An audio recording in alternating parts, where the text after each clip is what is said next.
Najbolj odmevno negativno poročilo Računskega sodišča je bilo tisto prvo v samostojni občini Medvode, ko je pod drobnogled vzelo poslovanje v prvem mandatu s poudarkom na leto 1997 in med drugim ugotavljalo, da si je dal takratni župan nezakonito izplačati nagrado za delo.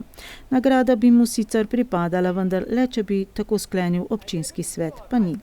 Oddajo del brez javnih naročil in številne anekse k sklenjenimi pogodbami pa je takratna ostra opozicija v občinskem svetu preprosto označila kot pranje denarja.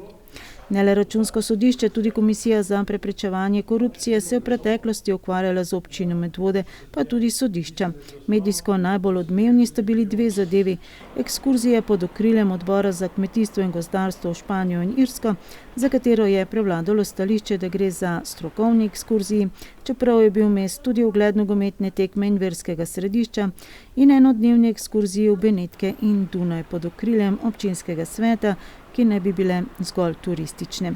Med bolj bolečimi pa sta bili dve razsodbi, da je bila občina ob svoj vložek v izgradnjo doma za starejše občane in da mora plačati odškodnino za voljo enostranskega izstopa iz projekta Gorki.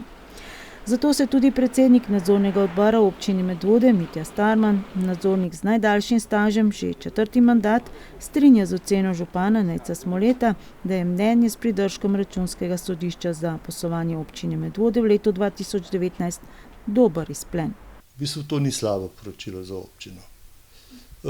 Res je, bom rekel, en tak mal večji prekršek je pač to, da se je nekako na en način ta izbirna javna gospodarska služba vzdrževanja javne razsvetljave nekako očitno izmuznila iz sistema podeljevanja koncesij, kar je bilo sicer pol v letu 2020 odpravljeno. Kar se pa tiče ostalih ugotovitev, se pa več ali manj nanašajo na, so pa pripombe predvsem povezane s tem, kako se izvajajo določeni postopki. In v zvezi s tem jaz tudi priporočila, ki ga je dalo Računsko sodišče, berem kot eno spodbudo, da se predvsem postopki javnega naročanja in pa postopki razdeljevanja občinskih sredstev tem nepridobitnim organizacijam, da se tudi te postopki izboljšajo. Razume tudi stališče in ravnanje občine v primerih, ko je Računsko sodišče sicer ugotavljalo postopkovne nepravilnosti povezane z aneksi k pogodbami pri večjih investicijah, tudi sklepanje uskladitvenih aneksov po opravljenem delu. Mislim, treba je reči, da je verjetno Računsko sodišče pri svoji presoji zelo strogo, pa verjetno tudi zelo formalno. Vemo pa, da v realnosti se pojavljajo problemi. Da to razumevanje izhaja tudi iz ugotovitev samega nadzornega odbora v prejšnjem mandatu, ko je pod drobnogled, podobno kot tudi Računsko sodišče, ki je podalo takrat negativno mnenje, vzelo gradnjo vrtca v Smledniku. Smo pač ugotovili, s kakšnimi problemi se lahko investitor sreča. In seveda v takih primerih potem vedno iščeš način, ne moreš vedno gledati samo vse formalno, ker se ti lahko zgodi, da bo izgubil izvajalca in potem imaš težavo, ker zamenjava izvajalca sredi investicije, to je ena večjih, po moje, težav. Ta petek sta bili na spletni strani občine Medvode objavljeni tudi dve končni poročili nadzornega odbora občine Medvode. Kjer poskuša s svojim delom predvsem spodbuditi občino, da bi bili postopki njenega delovanja čim boljši. Nadzorniki so preverili, kako gospodarno naročajo blago in storitve pri 8 proračunskih uporabnikih: občini Medvode, Zdravstvenemu domu Medvode, Knjižnici Medvode, Javnemu zavodu Sotočje, Vrtcu Medvode in 3 osnovnih šolah: Medvode, Preska in Pirniče. Predvsem pa, če se navežemo tudi na to, kaj je Računsko sodišče ugotovilo. Postopki javnega naročanja niso najbolj enostavni. Zahtevajo kar nekaj dela, nekaj znanja in javni zavodi imajo mnogokrat problem, kako učinkovito izvesti ta javna naročila. Nadzorniki so preverili pogodbe z dobavitelji in izvedene postopke javnega naročanja pri storitvah in blagu, ki so jim skupne. Pri računovodskih storitvah, fizičnem in tehničnem varovanju, čiščenju objektov in nakupu čistil in toaletnih potrebščin, nakupu mlečnih izdelkov, električne energije in drugih energentov. Ugotovili smo tudi nekaj dobre prakse, da so se posamezni javni zavodi že v določenih primerih povezali in izvedli nekih skupnih javnih naročil.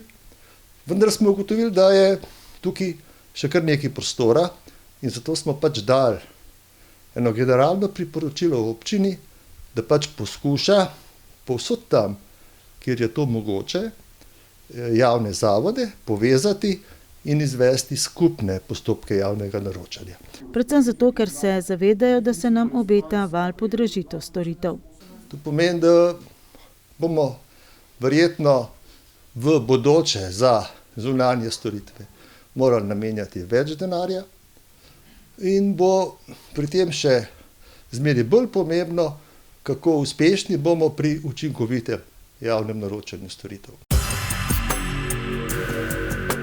Prvič sploh pa je nadzorni odbor opravil tudi nadzor, kako nadzorovana oseba uresničuje njegova priporočila podana v predhodnih nadzorih. Nadzorni odbor je malo brezzobi tiger, ne? Ker nadzorni odbor lahko ugotavlja in priporoča. Računsko sodišče lahko zahteva korektivne akcije, nadzorni odbor tega ne more. Pa kljub temu smo se v tem sestavu člani nadzornega odbora odločili, da pa poskušamo z malo širšo interpretacijo svojih pooblastil nekako preveriti, kako se pa priporočila, ki smo jih v nadzorih na začetku tega mandata izvedli, dejansko potem tudi uresničujejo. Pri občini Medvode je nadzorni odbor na začetku tega mandata preverjal organiziranost in izvajanje notranjega revidiranja in podal 4 priporočila. Pri opravljenem nadzoru poslovanja javnega zavoda Sotočje v dokaj turbulentnih letih 2017 in 2018 pa je nadzorni odbor občine Medvode podal kar 10 priporočil. Mislim, da ugotovitve niso slabe. Pri občini smo ugotovili, da je naša priporočila uresničila, nekatera res samodelno. Pri javnem zavodu Sotočje pa smo ugotovili, da nekaj, vsaj po našem mnenju, pomanjkljivosti in naših priporočil še vedno ostaja pač neuresničenih, vendar smo tudi pri teh zaznali vsaj voljo, da se bodo stvari recimo uredile malo drugače.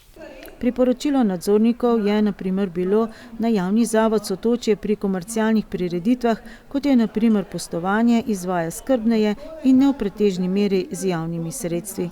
V 2 primerih pa nadzorni odbor ugotavlja, da priporočili nista bili uresničeni. Ugotavlja namreč, da javni zavod Sotočje še ni odpravil razlik pri cenah najema športne dvorane za športna in ostala društva s sedežem v občini Medvode.